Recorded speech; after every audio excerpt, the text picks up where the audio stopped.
Uma professora de português abandona o livro didático e passa a usar a Bíblia como ferramenta para dar aulas. Fica aí, eu tenho mais uma história para você.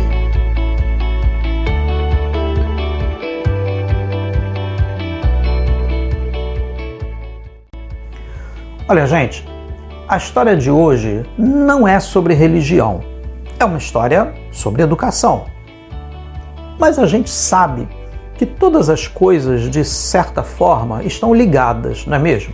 Então, antes de contar a história, fica tranquilo que não existe aqui nenhuma crítica ou preconceito com relação à religião ou à crença de ninguém.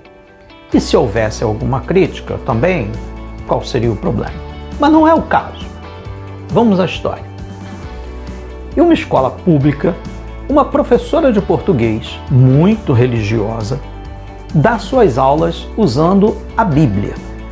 Olha, nenhum problema em usar textos variados, livros, citações, usar trechos esporadicamente. Mas o problema é que ela exagerava. Então era assim: no início das aulas, os alunos tinham que fazer uma oração e uma leitura de um salmo. Só depois disso, ela fazia a chamada e começava a aula. Todos os textos que ela usava eram retirados da Bíblia. A análise de texto, texto bíblico. Análise sintática, texto bíblico. Tema de redação, histórias bíblicas. Textos das provas, bíblicos. Entendeu? As aulas dela, no fundo, não eram aulas de português. Era uma reprodução e uma reafirmação da fé daquela senhora, daquela professora. Isso tem vários problemas.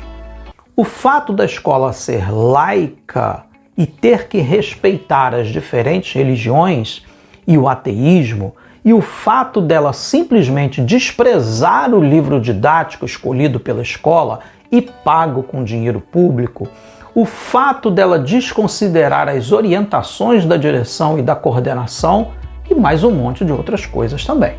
Além disso, ela era uma pessoa muito fechada, muito sisuda, não sorria, não se entrosava com o pessoal da escola. Parece que estava de mal com o mundo, de mal com a vida. Vivia num mundo paralelo com as verdades e as certezas dela. Quando entrava na sala dos professores, o clima ficava pesado. Você já conviveu com alguém assim? É o famoso espalha-bolinho, né? Aquela pessoa que quando chega o pessoal vai saindo de fininho. Conhece alguém assim? Olha, aquilo era um problema na escola.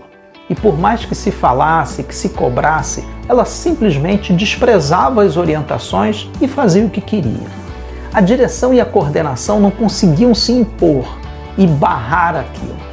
Então nós temos aqui também um problema administrativo e pedagógico, não é mesmo? Bom, o que aconteceu? O tempo passou, aquele problema persistiu por um longo tempo e a professora, que já era idosa, acabou se afastando por problemas de saúde e se aposentando. Se passaram alguns dias e chegou uma professora nova para as turmas. Era uma professora bem novinha, recém-formada, muito sorridente. Ela ria o tempo todo. Estava animada porque era o primeiro emprego dela. Tinha os cabelos cacheados e soltos e as roupas eram sempre coloridas. Ela gostava de conversar e rapidamente se tornou amiga de todo mundo na escola. Sabe quando você está em um quarto escuro e acende a luz? Foi parecido. Aquela professora conquistou os alunos com a alegria e simpatia que tinha de sobra. Às vezes ficava no pátio sentada conversando com os alunos no recreio. Na festa junina, ela comandava as danças. Era uma luz de alegria que se acendeu na escola. Falava com um sorriso no rosto, com alegria, usava o livro didático e os alunos a adoravam. Eu fico pensando aqui sobre a importância da renovação e de como nós devemos ficar atentos para não nos tornarmos fanáticos e enrijecidos nas nossas convicções. nós devemos estar abertos a novas ideias e às críticas. E vamos combinar, um sorriso no rosto é fundamental também, não é não? Gente, essa foi a nossa história de hoje. Você sabe, aqui no canal sempre tem história de professor, de aluno e de sala de aula. Que tal você mandar a sua história pra gente?